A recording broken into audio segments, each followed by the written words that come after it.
టీవీ2 భక్తి ప్రేక్షకులకు స్వాగతం. కొన్ని రకాల వస్తువులను పూజ గదిలో ఉంచడం వల్ల ఎంతో మంచి జరుగుతుంది. ఆర్థిక సంబంధిత సమస్యలతో ఇబ్బంది పడేవారు ఇప్పుడు చెప్పిన కొన్ని వస్తువులను పూజ గదిలో ఉంచితే ఆర్థిక సమస్యలను కంట్రోల్ చేసుకోవచ్చు. తమ ఇంట్లో లక్ష్మీదేవి ఉండాలని అనుకోని వారుండరు. లక్ష్మీదేవిని ప్రసన్నం చేసుకోవడానికి పూజలు వ్రతాలు చేస్తూ ఉంటారు. కానీ లక్ష్మీదేవి చంచలమైనది, ఎప్పుడు స్థిరంగా ఒకే చోట ఉండదు. కానీ లక్ష్మీదేవి ఉన్నప్పుడే ఇంటిని చక్కదిద్దుకోవాలి. లక్ష్మీదేవి తోడుగా ఉంటే ఎంతో కష్ట నష్టాలను భరించవలసిన పని లేదు.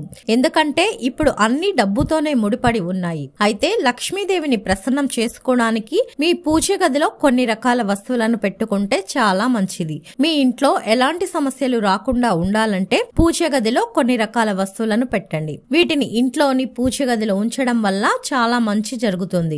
ఇంట్లో ఉండే నెగిటివ్ ఎనర్జీ మొత్తం పోతుంది. మరి పూజ గదిలో ఎలాంటి వస్తువులు పెట్టాలి, ఎలాంటి వస్తువుల్ని పెట్టడం వల్ల లక్ష్మీదేవి కటాక్షం లభిస్తుందో ఇప్పుడు తెలుసుకుందాం. గంట. మీ పూజ గదిలో గంట అనేది ఎప్పుడూ ఉండేలా చూసుకోండి. పూజ గదిలో గంట పెట్టడం వల్ల దుష్ట శక్తులు తొలగిపోతాయి, ఆర్థిక బాధలు ఉండవు. సాధారణంగా గంటను అక్కడ ఇక్కడ పెడుతూ ఉంటారు, కానీ పూజ గదిలోనే గంట ఉండేలా చూసుకోండి. ఇంట్లో గంట మోగించడం వల్ల నెగిటివ్ ఎనర్జీ పోయి పాజిటివ్ ఎనర్జీ నెలకొంటుంది. ఆర్థిక బాధలు కూడా తగ్గుతాయని శాస్త్రాలు చెబుతున్నాయి. నెమలి ఈకలు. నెమలి ఈకలకు కూడా ఎంతో విశిష్టత ఉంది. నెమలి ఈకల్ని ఇంట్లో పెట్టుకుంటే చాలా మంచిదని నమ్ముతారు, కానీ పూజ గదిలో ఉంచితే మరింత మంచిది. కాబట్టి నెమలి ఈకను మీ పూజ గదిలో ఉండేలా చూసుకోండి. దీని వల్ల కూడా ఆర్థిక సమస్యలు తగ్గుతాయి.